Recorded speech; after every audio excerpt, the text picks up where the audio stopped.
Good morning. I'm Mark Techmeyer, Director of Public Affairs for the Jefferson County Sheriff's Office. Thanks for being with us today. We're going to start off a little different this morning. I want to provide an update on the investigation into the cause of this fire. We understand that there's some rumors going around out there, and we want to tell you from us, the authorities on this investigation, and where we are. With that, I'd like to introduce our Chief of Investigations, Kevin Bost. After Kevin speaks, because it's an open investigation, there will be no follow-up questions regarding the investigation. And then I'll give you an update on the fire afterwards. Good morning, everybody. My name is Kevin Bost, Division Chief of our Criminal Investigations Division. I want to share a couple of pieces of information with you all this morning. The first piece we want to share is that we have identified the point of origin. The point of origin is on Deer Creek. It's just up above Grizzly in those switchback area. From there, I can share right now, we are actively conducting what we are calling an arson investigation. And the reason it's an arson investigation is that we preliminarily believe that this fire is human caused in some manner. And so that's where we're at right now. I'm constantly keeping Mark updated with information that we can share out as the investigation continues. Because it's a sensitive investigation, I can't share any additional information at this time. Thank you, Chief. Okay, let's talk about where we are with the Quarry Fire. Yesterday was a good day. It grew 100 acres. So how can we say it's a good day, right? But it grew in an area that was in open space, in an area that needed to be mitigated on anyway, right? So it really, the active fire, the hard acting fire, was out of the way of the work that our firefighters are trying to do. We made progress on hand line on the south side of this fire and on the east side. And the east side is incredibly rugged and hard to dig a line, where some places when you dig in a line, you're normally talking about 3 feet wide, a couple inches deep.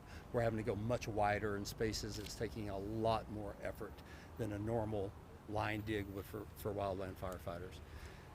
Down on the south west side, we've made great progress with the bulldozer. So we're bringing this hand line and this bulldozer line together on the south side, and if all goes well today, I don't know that we'll have it completely completed, but we'll be close.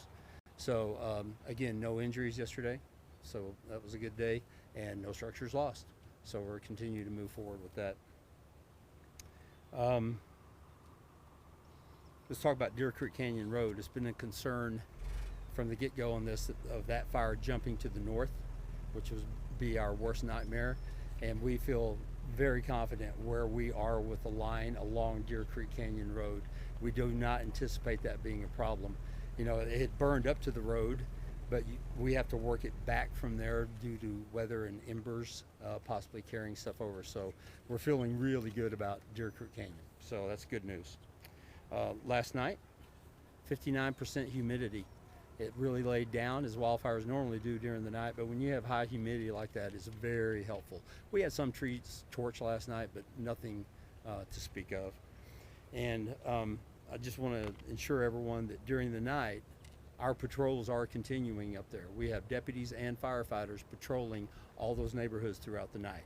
Firefighters are looking for embers. The deputies are looking for anybody that should not be in there. So we're protecting the empty homes, and the firefighters are watching for any spark ups we may have. So that's the update for yesterday and last night. I want to introduce a member of the public affairs team from the Sheriff's Office who's a PIO. Many of you know her already. She's also a PIO on the incident management team and has been for years. You'll be seeing more of her in the press conferences. It's Carlyn Tilley. It's Karlyn Tilley. Carlyn. Good morning, everyone. Today, because of everything that Mark said about the fire behavior overnight and the work that we've been able to do, we are cautiously optimistic that today is going to go well. The caveat to that is possible storms that will be coming in later today. So we are expecting some dry storms, and that could bring lightning and that could bring wind. And as we all know, wind is a game changer in things like this. So We will obviously be keeping a close eye on the weather. Meantime, our crews on the ground, our firefighters are doing an amazing job in extremely difficult conditions to make sure that they're getting those lines dug. We are also getting mutual aid coming in to help relieve those firefighters so that they can rotate better and stay healthy and stay strong and be able to keep doing what they're doing, because it is just so difficult. We have 2 hotshot crews that are going to be here as well today, along with some air support. Now, those hotshot crews are going to be evaluating the east side, that very rugged, hard area, and try to see if they can come up with another plan of attack. And so they'll be looking at that today, now that we have a little bit of room to breathe and actually start figuring out how we can get this thing contained. One of the things that we've heard a lot about are scams, that people are scamming people in fundraising efforts. The best way to donate, to find out how you can help in any way, is to go to jeffco.us, and at the very top of the page is a link to a page that will give you all the information on where we are with the fire, and also all that good donation information and how you can help.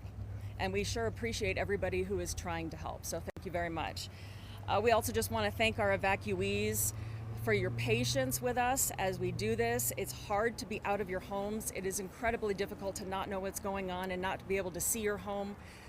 We will do everything we can to make sure that we're protecting those homes, but meantime, we really thank them for all of their patience with us, and we will do our best to keep everybody updated. Are there any questions? What is the latest on the containment percentage then? Just one more time. There is no containment at this point, no percentage of containment right now. And acreage, is it still the same, 450? Is it? Yeah. Yeah. We're still at 450. Still at 450, which is great. The area that it grew a little bit last night is toward no homes, and so that's a very, very good thing. Could you maybe explain why it's hard to contain this fire and why it's still at 0%? The reason it's so hard to contain is because of the terrain. It really is, because if you think about just the steepest sort of mountain that you can climb and how it's rocky, very rocky, so trying to dig in that rock, trying to do it on an angle that is so severe, and to try to do it in the heat that we are experiencing right now, these are very, very difficult situations, and these people, our firefighters that are on the ground, they are the experts. They know what they're doing. They can do it better than anybody, but that doesn't make it any easier for them to be able to do this right now. What are you telling the evacuated families' timeline? Is there a timeline at this point for people waiting to come home? We are working as best as we can to do everything to accommodate our evacuees, and we hope to have more of an update on how we can help them later on today. Meantime, we just ask for their patience, and we are updating them as well, and we're trying to give them as many updates as we are giving you guys to make sure that everybody's on the same page. Is there a suspect on the arson? We really can't talk about anything with that investigation right now. So a lot of aerial assets being deployed yesterday. Do you think that same level of those will be deployed today? I know you're sharing with a lot of the other firefighting responses. Just curious. I can take that. Okay. We will have 3 helicopters on today. No fixed-wing aircraft dropping retardant. That's pretty much done what it needs to do and can do for us in this fire. But the 3 helicopters will be continuing to work out of Chatfield. We're grateful for the Department of Wildlife, who is keeping Chatfield closed to recreation so that they can go in there and grab their buckets all day long. I want to clarify something. We got our second hotshot crew in there, so we have 2 hotshot crews. A hotshot hand crew or hotshot crew in wildland fires are almost always 20 each, right? 19 to 21, but normally 20. So we have 40 hotshot firefighters, and that's very, very helpful. But I want to be clear on something. These are, I've said it before, they're not wearing a Superman cape. They're really good at what they do. We kind of call them the SWAT of wildland firefighters, but we would not be in the condition we are in without the work that our firefighters have had on this fire for the last 4 days, right? These are volunteers, but they are also professional full-time firefighters that are paid. It was a combination of those things.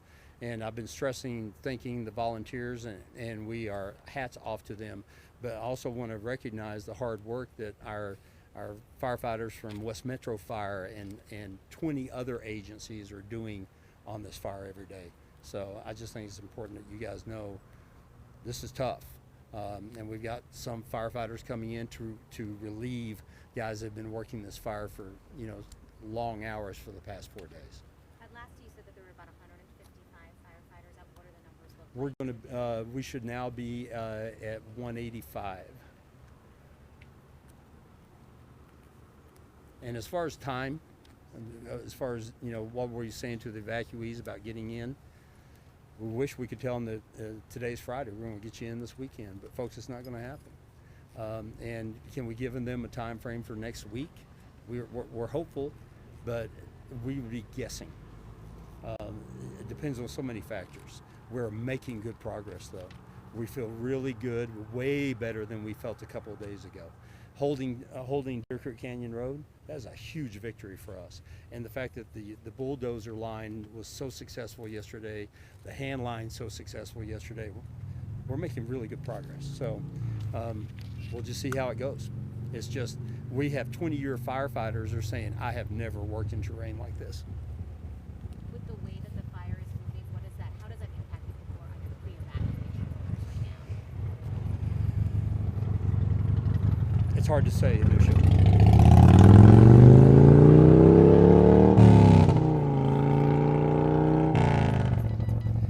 It's hard to say. It all depends on the behavior of the fire, and it can change in a heartbeat. So the winds today, if they come up with this dry thunderstorm, is going to be a concern. We'll just have to keep an eye out and watch for those embers. Anything else, guys? I would like to make one logistical change. After today, this press conference in the morning will be starting at 8 rather than 7:30. It just conflicts with two other very important meetings we have to attend for info gathering. 2 o'clock is still on. So We may also be changing location. We're going to talk about that, but we'll let everybody know. yeah, plenty of time for you, but plan on, until you hear different, 8 o'clock here tomorrow morning, but 2 o'clock here this afternoon. Okay? Thank you guys. Appreciate your time.